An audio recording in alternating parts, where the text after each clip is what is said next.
刺杀普京未果，泽连斯基仓皇出逃，美国急忙和乌克兰撇清关系。大家好，欢迎来到振宇在线。俄罗斯总统普京的居住场所克里姆林宫在深夜传来2声巨响，随后呢火光冲天，这一幕可以说是震惊了全世界。谁能想到联合国5大常任理事国之一的俄罗斯总统居然会遭到暗杀？好在普京当时呢并不在现场，并且莫斯科的防卫力量及时做出反应，才让这次袭击事件没有造成任何的伤亡。袭击普京这件事儿，恐怕很多国家连想都不敢想，但还是的的确确的发生了。到底是谁干的呢？根据俄罗斯媒体公布的信息显示，这起针对普京的暗杀事件是乌克兰人干的。梅德韦杰夫呢已经喊话，现在俄罗斯别无选择，只能从物理上消灭泽连斯基，和其爪牙。当然了，乌克兰方面呢也不敢承认，毕竟呢他们刚刚才被俄军大规模轰炸过，如果就这么直接承认，那接下来呢不知道会遭受怎样的报复。基辅方面的直接表态，目前乌军连前线的武器装备都不能保障，根本没有什么精力去袭击莫斯科。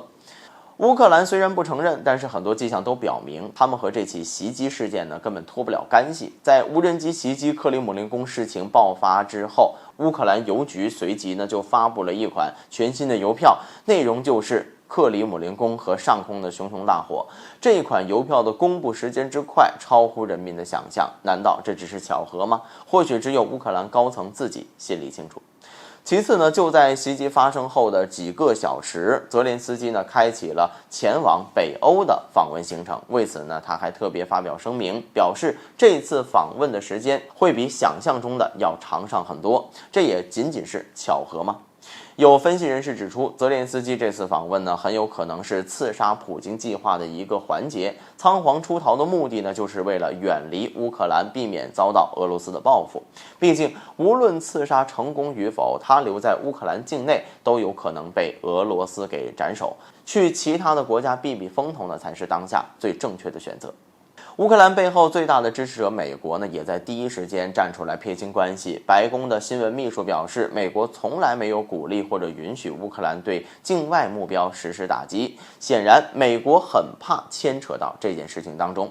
但事实上，作为乌克兰最大的武器供应国，美国是无法洗清自身嫌疑的。有消息显示，美军在今年的4月份呢，曾向乌克兰提供了一批可以携带3公斤炸药、飞行445公里的无人机。445公里恰好是乌克兰东北部到莫斯科的距离，也就是说，这一次乌军所用袭击克里姆林宫的很有可能是美制无人机。美国呢，也大概率是这次袭击事件的始作俑者。当然了，这些呢都只是媒体的分析和猜测，究竟事情的真相如何，还要以最终的调查为准。